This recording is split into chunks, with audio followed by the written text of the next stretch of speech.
Kim gedəndə məzarımın üstünə, nə gül dərsin, nə çiçəklər aparsın. Dodağında Quranın bir ayəsi, ürəyində xoş diləklər aparsın.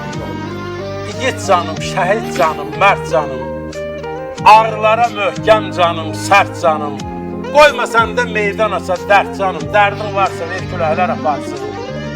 Dağ döşümdə yaralanmış şahıyam, dərd evinin, qəm mülkünün şahıyam. Füzulinin dağ yandıran ahıyam, hesabını boy fələklər aparsın. Dünya meydan, dünya şeytan, dünya qan.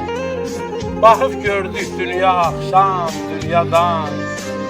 Bir gün köçür mən gedəndə dünyadan, qoy ya ruhlar, ya mələklər aparsın.